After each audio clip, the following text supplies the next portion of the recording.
life. The spice expands consciousness. Hello, and welcome to Conversations with Dr. Steven Greer. This is Dr. Greer, and I'm joined today with Lindy Tucker. And I'd like to thank the people at the World Puja Network for hosting us every 2 weeks on this program. And we have a worldwide people listening about what the Center for the Study of Extraterrestrial Intelligence is doing, and the OrionProject.org on the new energy research, and also, of course, DisclosureProject.org. So I would like to introduce Lindy Tucker as our guest today. She is an amazing woman who's been involved in the ET issue for many decades, and in fact, I've met her in the very early days of forming CSETI.org.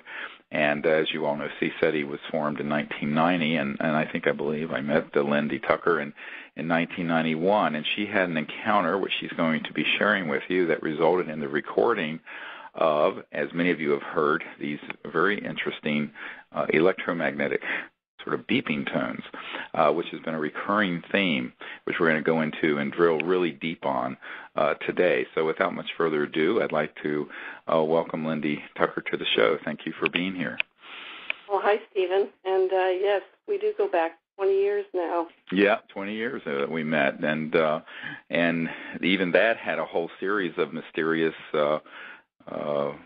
connections that you were reminding me of just before we went on the air. So why don't you start with that and how we met and the circumstances.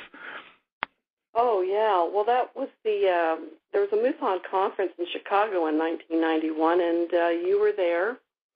I was there. Colin Andrews was there presenting with his tones from the crop circles, and we all decided to get together and share our research. And so we met in the lobby Sunday morning for 2 hours, and everybody was bringing us bagels and orange juice while we took notes and, got our research followed. And then everybody went their way. And a couple of days later, I called you at your home here in Asheville. By the way, I'm living in Asheville now. Right. North Carolina, she's saying, yeah. Yes. And I called you just to reintroduce myself to you as I normally do. And you had a really interesting story to tell me because you had heard the beeping sounds just a couple of days before up in Chicago. And you told me that when you got home, you were sitting at your kitchen table with Emily, your wife, here in Asheville because you lived here at the time. And the beeping sounds came in an open window, went around you and Emily and the table, and went back out the window again. Absolutely, and I remember that clear as a bell. We were at our big house in Biltmore Forest next to the Biltmore Estate, and there was very clearly a tonality, a beeping tones that came in and literally circumambulated us. I'm pretty sure in a counterclockwise direction. That was clear as a bell that both my wife and I heard, and we had just been talking, of course, with Lindy Tucker about the tones that she had recorded in Canada back, I believe, in the 70s or 80s. We'll get into that in a moment. And with, of course, Colin Andrews, who, this was in 1991, had just come over to the States with these tones that had been recorded in 1989 in a crop circle. And as all of you know, one of the protocols that we use for making contact with the ETs, in addition to remote viewing and higher states of consciousness, is that we transmit out into space these beeping tones that were the result of an event in a crop circle where a BBC news crew actually recorded, along with other people, these tones that were coming out of thin air. And along with it were a lot of electromagnetic anomalies, in fact, so much so that I think the beta cams that the BBC were using suffered some $70,000 in damage to the cameras. But that Pat Delgado was actually at one point almost being pulled like in an anti-gravity sort of field, a vortex of energy, and that this was clearly an anomalous event that was quite remarkable, and this has continued to this day. And we're going to really focus on tonality. And of course, those of you who know about the pujas and Sanskrit and mantras know that tonality is key. That tonality and sound precedes form and light and matter, and that the cosmology that we've been writing about for the last 20 years or so heavily involves, these concepts and the concepts of tonality and how that has a connection to interstellar technologies and consciousness. So this is all going to be brought together. I think there'll be some dots connected for everyone. So that's what we'll be focusing on during this next hour. Well, I thought that was fabulous when you told me that it seems to be aware not only of, who you are and where you are, but what you're doing. And so for you to be included immediately into the beeping sounds, I thought was a sign for me. And if you remember, while we were discussing that, your daughter Carmel was running down the stairs saying, Daddy, Daddy, there's this huge UFO over the house. Right. And we both started laughing. We were engaged in the conversation, and we didn't bother to go look out the window. You know that type of thing happens, and I know that type of thing happens. So we were more or less just in agreement that whatever we were discussing and whatever we would be doing together was going to be important. Right. And this is how the ETs do these kind of affirmations or confirmations when people are being connected on to something that's true and critical and essential to understanding transdimensional sciences, faster than sciences, and also understanding the multiplicity of ways in which civilizations make contact with humans. And this is what's really important about this, is that it's not just a sound like you would hear from a truck backing up or something. There is a conveyance of, you're having contact, and there's actually an association in consciousness. And behind the tone is an intelligence coming from these interstellar civilizations. And it's really, really amazing that this did happen right after I met Colin Andrews and got the tones to use in our research, and Lindy Tucker. Lindy, why don't you tell people about how the tones that you have, the experience you had, because it's such an amazing encounter that happened, and I can't remember the dates. It seems like it was back in the 70s or 80s. 35 years ago. Yeah. Why don't you share that? It's an amazing account of your contact.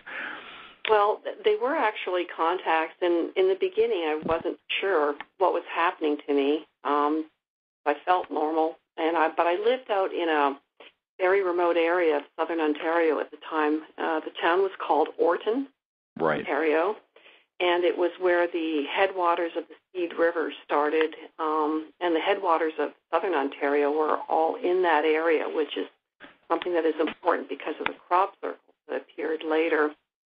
But 1975, I just had a normal life. I was upstairs reading a book and got a very strong impression that if I got dressed, put my coat on, went outside, that I would see something. And so this was March 3rd, 1975. And, it was such a peculiar feeling. I put the book down, went outside, and looked out the back door, and there were 3 really brilliant lights just hanging off the horizon, and sort of mesmerized. I looked at them and couldn't figure out what they were. I called to, my husband and neighbor at the time. They were upstairs. They came out, and we were watching them for several minutes and couldn't figure out what they were. And they all were joined together into one and blinked out. Okay, I just sort of scratched my head, went in, forgot about it. But a week later, I was washing dishes, and I got that strange feeling again that there was something out there.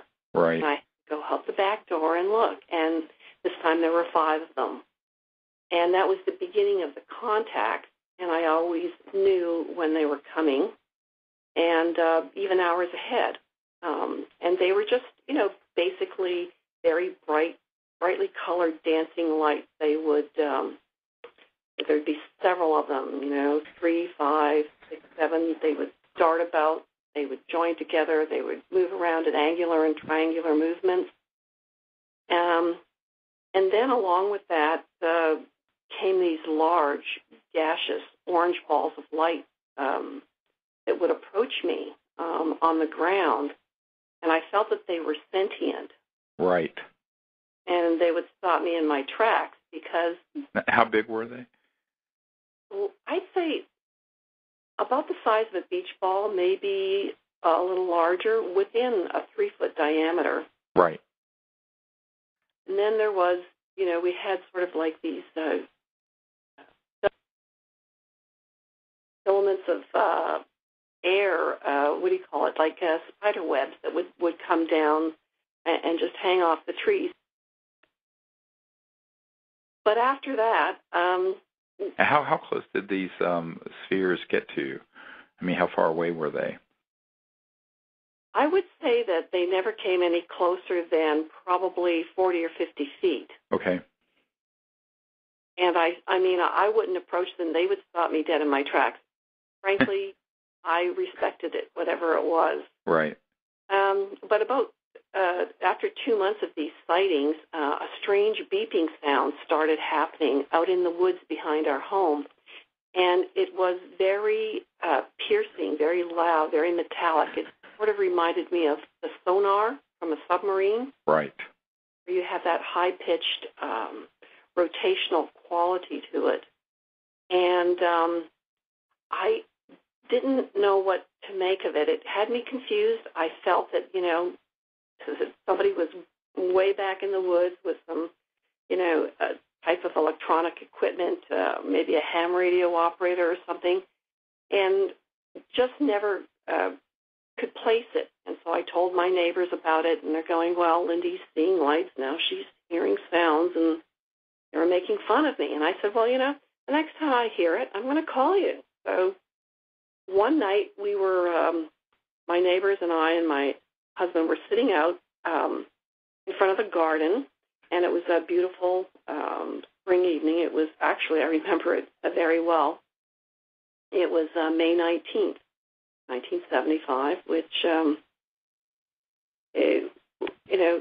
the whole atmosphere, there was electricity in the air. The dogs were barking, the right. chickens were clucking, the roosters were crowing, and you could hear the cows bawling for miles. It was really an excitement in the air. Right. And, so, yeah, a couple of hours later, I was cleaning up, and I was, taking the garbage out, and I heard the beeping sounds, and I figured, I got to get my neighbors. So I went and, called them up. It was 12:30 at night by then, and they came over, and we were looking into the woods behind my house, and we could see these red lights in behind the trees, and there's nothing out there.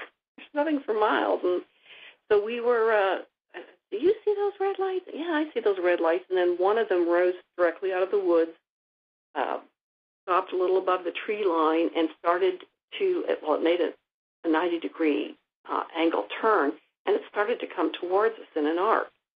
And I decided to go get a quicker look at it because the spotlights from the house were on, and I didn't want my shadow cast, but I ran in front of a shed we had, and I got a good look at it as it came over us. And it was a metallic craft, about 30 feet across, and I'd say probably had about a 12-foot dome on top, and it was lit. It was a soft white light. But what really got me was you could see the rotating red light going around the rim of this craft. Right. I've seen exactly that. Right. Counterclockwise, and I could count the lights. There was like 3 and 2 and 3 and 2, and I went, okay, I'm getting out of here. And went back to my neighbors, and they were all paralyzed too. And it was sort of like the movie Close Encounters of the Third Kind. Our knees were wobbling, and we were all excited. And but as we became fearful of it, it moved off. It changed direction and went off to the north. Right. So that was where I put the sound and the craft together. That right. Sure. So the thing is that when you made the recording? No, actually, the beeping sounds continued throughout the summer and even into the next year, but it was not always wasn't always there, and the nights that it did happen were quite unusual. The sound was so loud that you could hear it with the doors and the windows closed, even up to probably a quarter of a mile away, maybe half a mile away. Right. And so I started making some inquiries. I reported my contact to Move On Canada, and they brought a biologist out, and I contacted Chris Purton, who was professor of astronomy out at York University, and he said, well, I didn't have a tape recorder, but he said, well, next time you hear it, I'll come out with my tape recorder. So him and his wife, I called them one night. They came over. We checked his tape recorder in the house. They brought over a flashlight and some matches and a candle. And I said, what have you got those for? And they said, well, these kind of things, sometimes they knock out the power on the tape recorder. And I thought, well, okay. So we head out there. And we got within, I'd say, a couple 100 feet of the source of the sound, and he couldn't record it for the life of him. The machine jammed. We were frustrated. We're out there with the matches and the candle and couldn't figure out what was happening. So we moved further away, closer back to the house, and we were able to get a short recording, a minute and a half of it, actually. And I have the original recording here with me. Now, mind you, it's 35 years old. It's on cassette tape, but I'm going to have some better copies of this soon.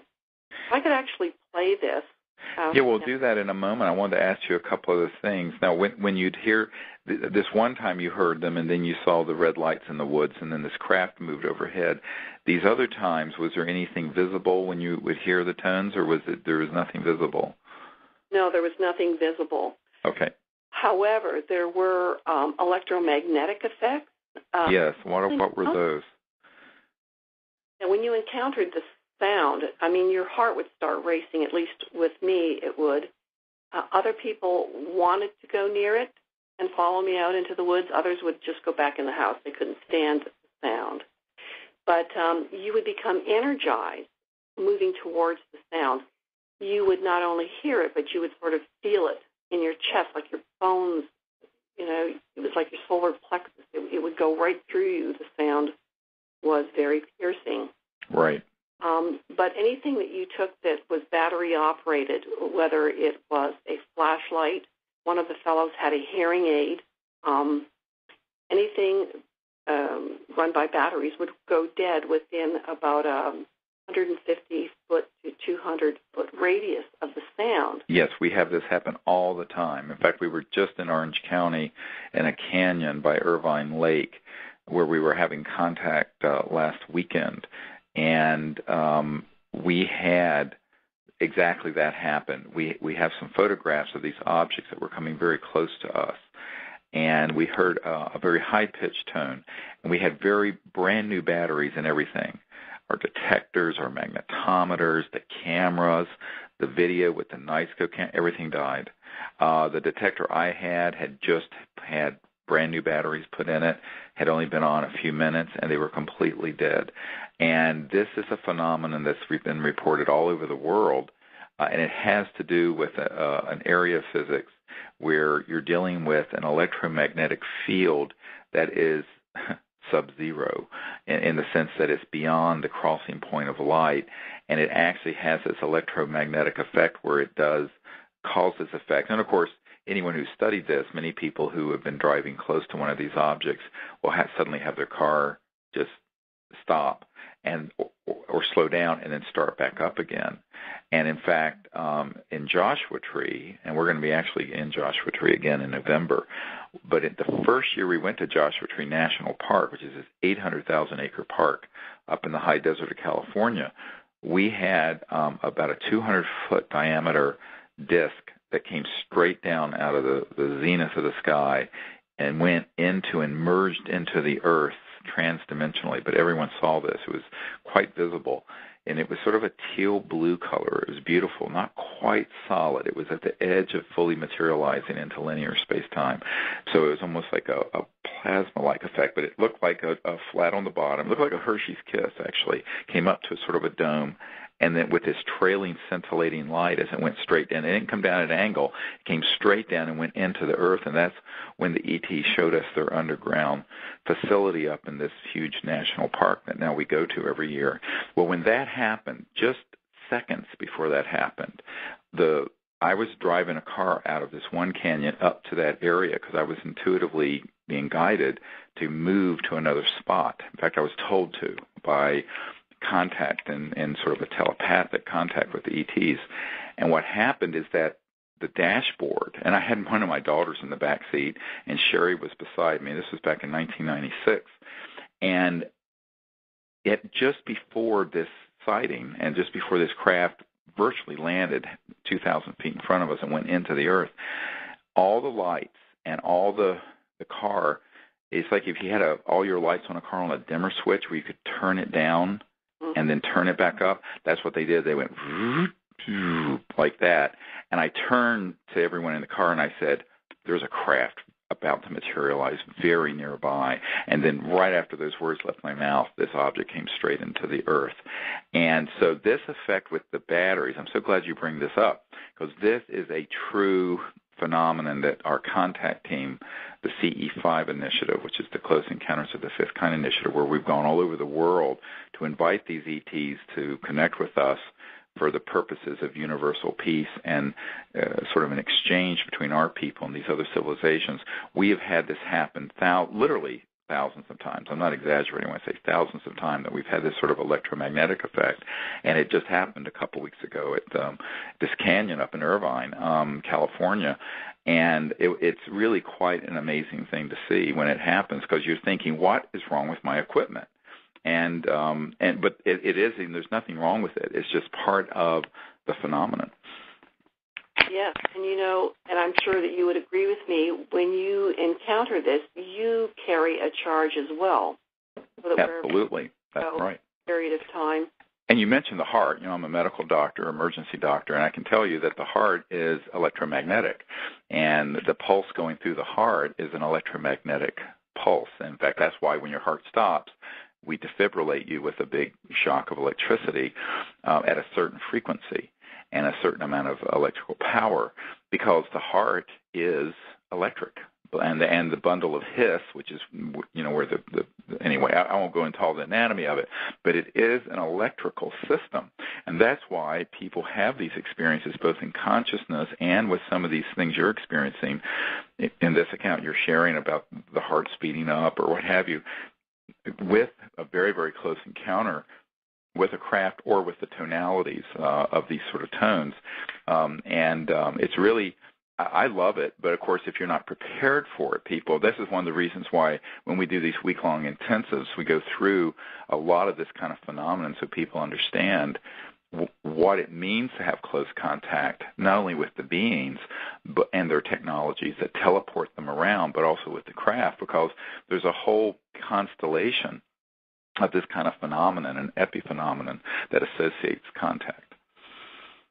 Wow, the energy is really unique. When I would come away from listening to the beeping sounds and being very close to it, and I would also like to mention that my cats were fascinated with the sound, and they often used to beat me down to the bush, and they'd be sitting on the fence post facing just in awe as well. Right, absolutely. And the animals, and I love what you shared about when the sighting started and you were sitting out and all the animals in the area. We have found that whenever this is about to happen, the cows get excited, the coyotes, all the animals become very excited. They know that, and they're picking up on it on a subtle electromagnetic field that most humans are not in touch with, but you notice that dogs and cats and other animals, which live closer to nature than most modern humans do, are very in touch with that kind of energy. And I'm sure our ancestors were, but, modern humans living in the way we do kind of get out of touch with those subtle energies. But they pick up on it right away and do get very excited. Well, I would come back from the field charged, and if I, would get back to the house, I'd put a compass in my hand and the compass would spin, or I'd look at the clock on the wall and I could stop the clock. Right. And,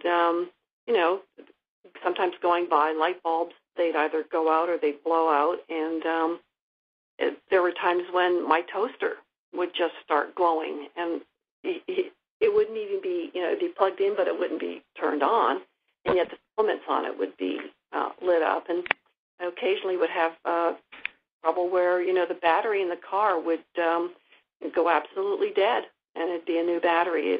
There were periods of time that I had some really unusual phenomena happen, but it was off and on for a couple of years there, and eventually we moved out of the area. And, I basically didn't talk about my experiences much because I got some very strange looks. This is back in the mid-'70s before, UFOs were even discussed publicly. That was the mid-'80s, I think. Right, pre-disclosure project days, yeah. Right, yeah. So, but when I did go back to Canada in 1989, I met up with Henry McKay, who was the MUFON director of Canada, and he told me he had other recordings of beeping sounds that were in the MUFON archives. And so I decided to meet with him and listen to the tape recordings. And sure enough, the 3 recordings that he had were identical to mine. And in the beginning, this was fascinating. Oh, good. So, there's more to this. Oh, my God. And there's some Air Force reports. They're declassified. And so it was like, well, this is exciting. Well, okay, then it really did happen. I'm not crazy. I can compare my tapes. But, oh, my God, this means that there has been other contacts because people who wrote up their experiences along with their beeping sounds all had close encounters with the craft, and it was the same dimensions as the one that I had. So I realized that, now that there's more to this. It's widespread. And that's when I began to actively investigate the beeping sounds. Right. And I got to work with Professor Ron Stearman, who he's now retired, but he was a tenured aerospace professor out at the University at Austin, Texas. And he had some of the most sophisticated equipment in the United States at the time, and met him during a MUFON conference, and he decided to do an analysis of all the tape recordings that I had. Took it on as a project. Several years, he even got his students to do it as a project. And so I have hundreds of pages of analysis on these beeping sounds. Some of the classified Air Force reports that people called it their UFO summer. The one I thought was funny was survivors of the beep beep. Yeah. Now they were scratching their heads too. Sure. They lived out in the woods and were having a little difficulty integrating it into their realities. Right. Exactly. And this is why sharing this information is so important, because people who we now have a CSETI app where you can download the protocols for contact if you have an iPhone or an iPad, and you'll see in that are these tones that we've recorded and that came from the crop circles and from the CSETI encounters are part of this app from the for iPhones. And also we have a whole program at disclosureproject.org you can get that has the DVDs and CDs with all of this. And what people find is that when they begin to use the meditation with these tones and all the protocols, that many times they'll have encounters and they'll begin to have these tones appear in their bedroom, in their house, they'll be out in the field, and they'll hear these tones, sometimes in association with the sighting of an ET vehicle, and other times not, where it'll just be in thin air and there's nothing there. You don't see a thing, but the tonality is there, which is something we'll talk about in a moment. So why don't you, if you're ready, why don't you play the tones? I know you just have it on a cassette recorder. Something that might be really good to do is Charlie Baylock, who does all our sound work and who's so good, you could take all these different tones you have and put them into an electronic MP3 type file. That would be really good to have.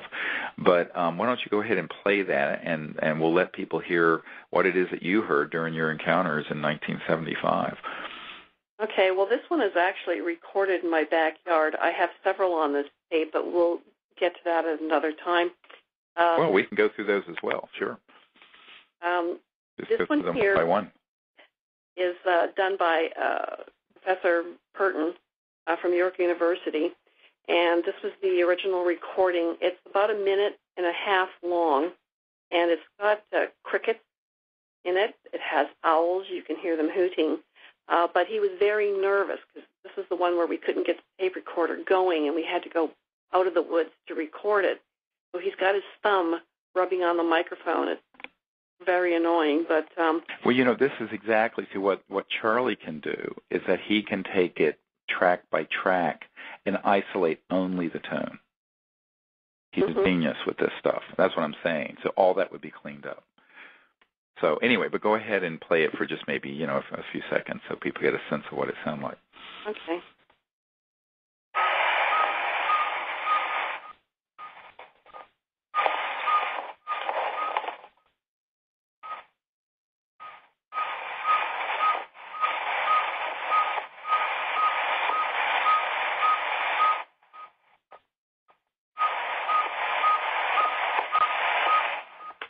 I'm going to stop there. I don't know how well that's going to come out. No, I heard it very well, and that's excellent. These beeping sounds were heard all through the Puget Sound area in the 60s. They only happened for about 30 years, and it's been quiet now for 20 years. I have been on top of all the research. These sounds have not been heard in 20 years. The original cases started in 1962, and were happening at that point in time in the Calgary, Alberta area, and then all the way from Vancouver, BC, down to Portland, Oregon. It's really well written up in the 60s because of all the encounters that people were having with these sounds. As a matter of fact, they called in the Air Force. Right. And the Condon report was written up. They sent some investigators out, and they did hear the tones, and they were unable to record them, but they were sort of following them through the woods, and they were always way ahead of them, and they could just never catch up. Well, I think what has happened, actually, just as a point of correction, is that tones very similar to those, for example, we have heard, and not always are they recorded. So I don't think that it's that they haven't occurred. They just may not have been as clear at getting recordings. And sometimes they vary. There'll be different tonality, but it's the same kind of phenomenon, such as we had at Mount Shasta just a few years ago, and I think it was 2006 or something.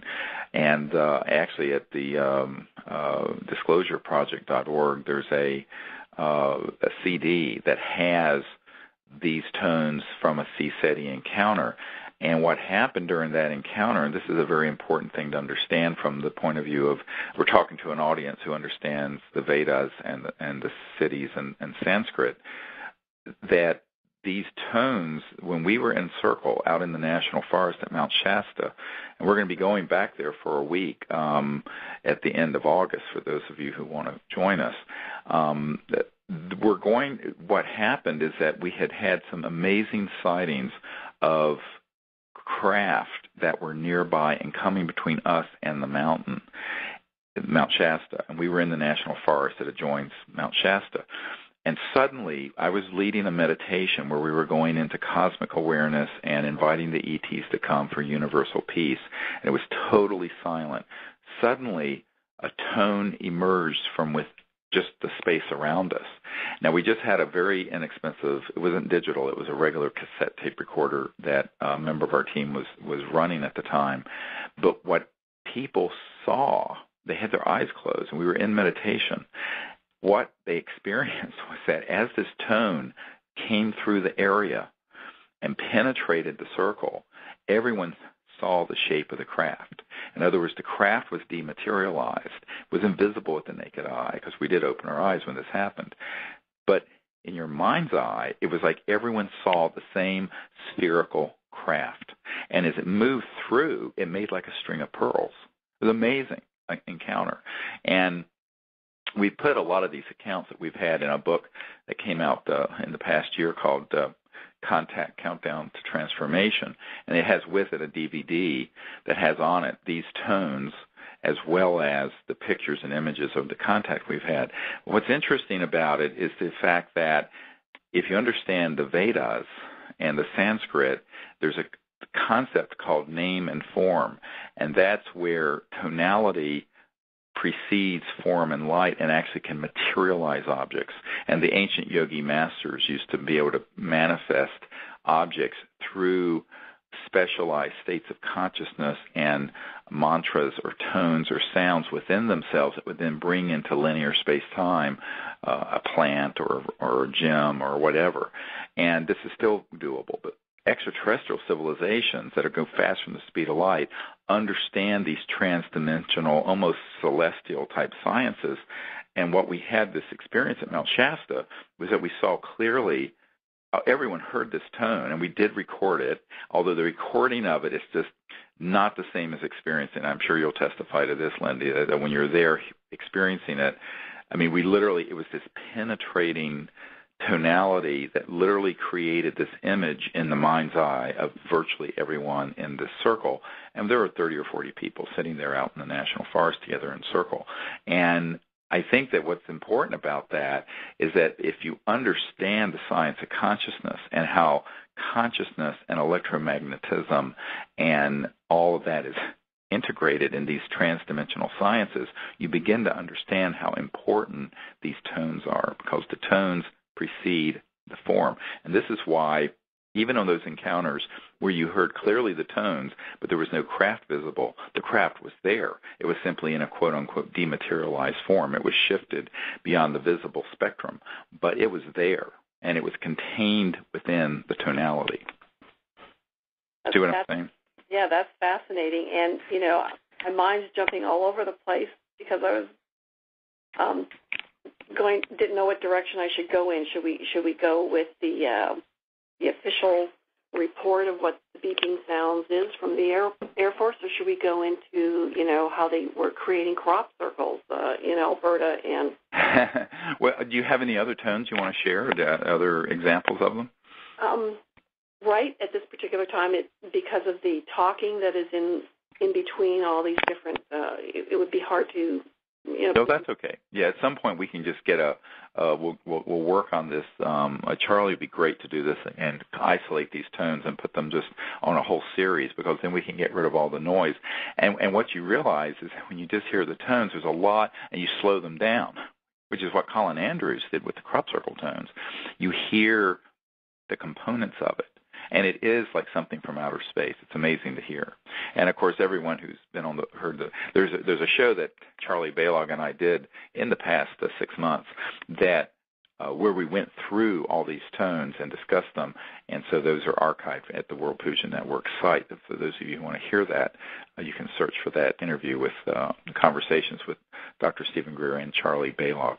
But I think that what I think is really critical to this is to also connect the dots between the crop circle makers and the crop circles and the kind of language that's transcendent, sort of archetype consciousness forms that some of these crops, the ones that aren't hoaxed, and how that's connected to the sighting of ET craft and also beings as recently as last summer in England, and these tones, which, of course, go all the way back at least to the late 80s in England.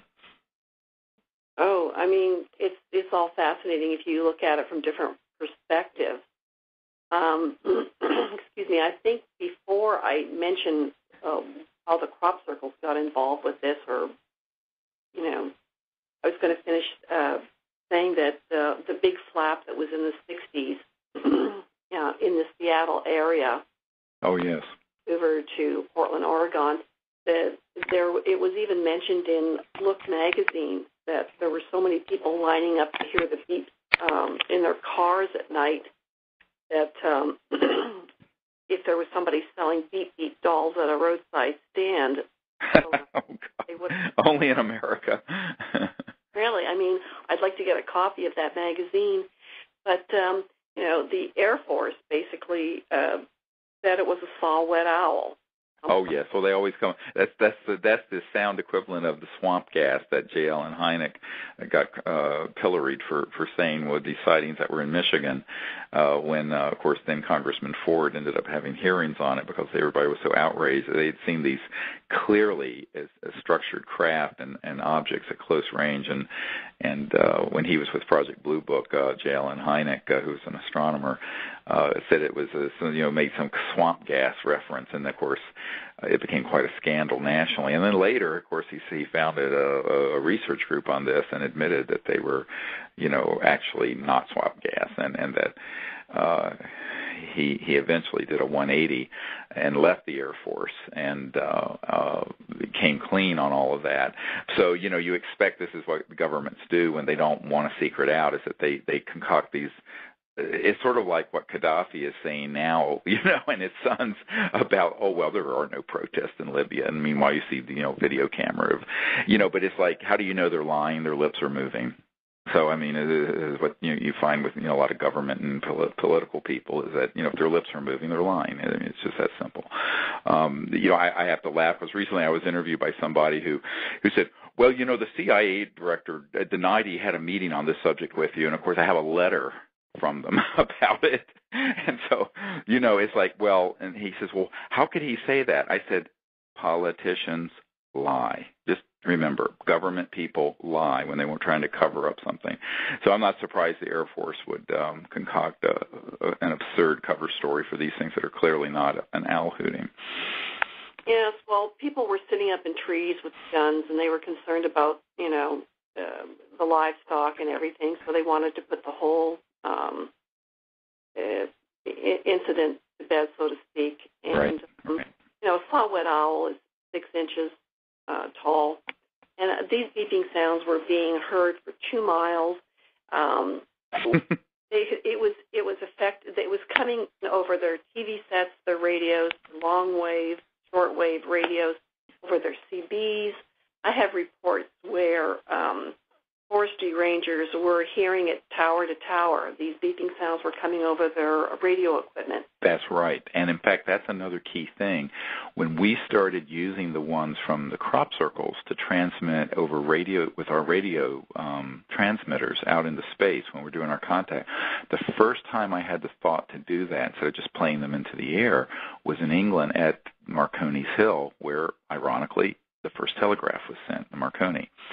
And we were at this place, and we had seen a craft overhead, and it was like a really bright satellite. There were some people there who said, "Oh, it's a satellite." And I said, "Well, let's ask it to do something a satellite cannot do." It made a right-hand turn and then accelerated and shot off into space. About an hour later, it got kind of drizzly and dreary, the way it does in Britain, and we were up by our cars, and I was playing these crop circle tones and transmitting them over the radio signal. Now, you have to understand the way these transmitters work is that when you're transmitting, you can't receive. You have to let your finger off the button. But with it in transmission mode, the radio began to beep back from space. And then we heard this tone that sounded like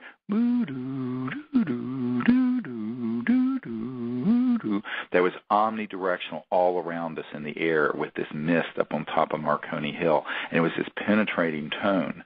So this is part of how these tones come into the circle. And this is, everyone thinks contact just happens in sort of this kind of one-dimensional way. You see a materialized spacecraft like in a science fiction movie, but it's actually so much more interesting and elegant and nuanced and fascinating, frankly, than the sort of the caricatures that you think of when you think of the subject.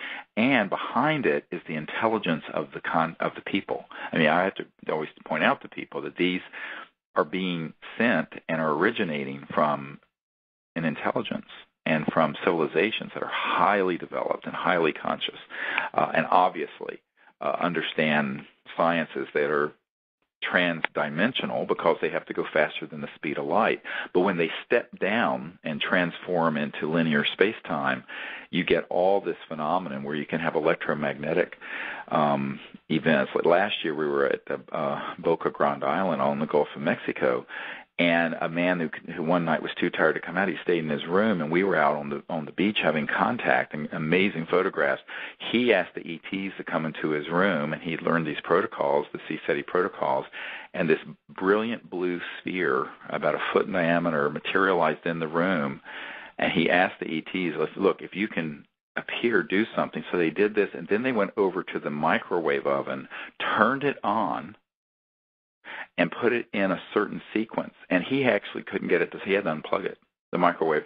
So these electromagnetic, and the lights in the room were dimming and doing all kinds of strange things. So this is the sort of things that happen all over the world that we're having with the CSETI contact protocols. And I mean, when I say thousands of accounts like this, I'm not exaggerating, with the teams that we've developed all over the world. And so these tones and understanding the tonality and how it actually can also affect awareness. People find that when they hear these tonalities, not only like compasses are affected, but there's an effect in awareness and consciousness. If you can stay calm, it's a very powerful sort of cosmic mantra. Yes, it's humbling, and it's endearing. I mean, I feel, because over the years I've had these type of contacts happen to me, and I've moved quite a bit, and it never fails to amaze me how they can approach you in some sort of a subconscious type of encounter. Before I forget, I was going to just mention that some of the earliest crop circles in North America happened within 50 to 75-mile radius of where these beeping sounds were reported and recorded, which is where my work with Colin Andrews comes in, because right after we all met, he started sending me everything that he had of all the crop circles in North America. And so I had an atlas of the U.S. and Canada, and I had put down all the locations of the beeping sounds, all the cases that I had collected up until that time, and he gave me the locations of the crop circles that had happened. Right. And I was just absolutely fascinated to find that, they're all basically in the same locations. And so I have a, good impression that those two are connected. Right, and there's an epicenter of them also, where the tones were and the crop circles appeared in England, that also have a concentrated area. In fact, in July, we're going to be going exactly back to that area where these tones were recorded in the Wiltshire and Hampshire, England, July 24th to 31st. People who want to join us, what we're going to do is we're going to spend every day going to different new crop circles and doing meditations in them, and then at night we usually find one or two of the crop circles that we gain access to, where we sit out till 1 in the morning doing the CSETI contact protocols. And when people see, like last year when we were there, the contact we had and the images, the photographs we have of craft and objects and luminous, like you were talking about, these spheres that came very close to you, that are all around us. It's really quite amazing. And so we're going to take a group there. Those of you who want to come, you can find out about this at CSETI.org. But Colin and I have often talked about how there is also something geographical with the Earth and where these tend to get centered. Anyway, so one of the epicenters is obviously in that area of England.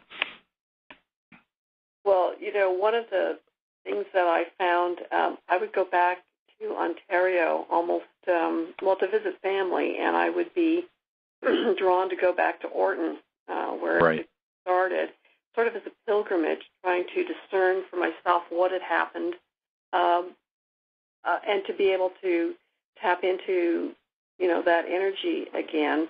Right. And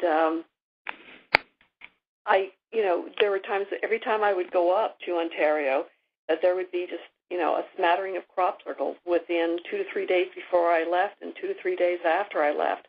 And I could feel the energy driving around southern Ontario, visiting family and friends, that the energy was coming down because I could feel it. Right.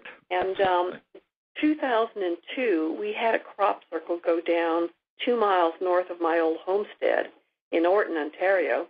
And this is on your website with my article called Second Sight. And it's sort of similar to the CSETI logo. You have the crop circle is a huge circle with 3 circles in the middle and then 3 smaller circles on the outside. Right. And we did a chromograph on that. And the fellow who, I guess he's a soil expert, and he took samples from that, both inside and outside. And he said that the brilliant colors that came from the barley that was put down, he said if we could duplicate the force that put this field of barley down, that we would never have to fertilize another field. Right, exactly. And there's a message there, too, because there are technologies that they're trying to tell us are possible transdimensionally that not only could run the Earth without pollution. This is where we get into these kind of transdimensional sciences that we go into at the orionproject.org, where we would never have to burn oil, we would never have to burn coal, but we also would never have to dump these chemicals on the land to increase the yield of crops. And this is all has to do with these kind of energies and transdimensional systems. There's a key there somewhere. Well, we know what it is, and we know exactly what it is. It's not somewhere sitting in plain sight, except the people who run the current status quo of the macroeconomic system of the world and the financial system of the world don't want this out and to be used. I mean, this is why we have to have a sort of a uprising of enlightenment where people stand together and make this change happen, which is what we're doing with the orionproject.org and disclosureproject.org. But I think that when you talk about that crop circle occurring when you visited there, a corollary, which I don't know if you're aware of this, Lindy, when we decided to move to this area of Virginia, the man who showed us the house, who sold us the house that we're living in now that's on 65 acres of beautiful land in the Blue Ridge Mountains, on his ancestral lands of his family, the day we decided and made the decision that we would get the property we own now, a CSETI type logo, triangular crop circle appeared, and it was on the front page of the weekly paper here, the Seaville Weekly. We didn't know about it. Other people heard about it and sent the paper to us, and I went, oh my God. And then we found out it was on this man's family's farm, land that had sold us this property that we are living in now. And it was the ETs basically putting out a welcome signal to us to come here.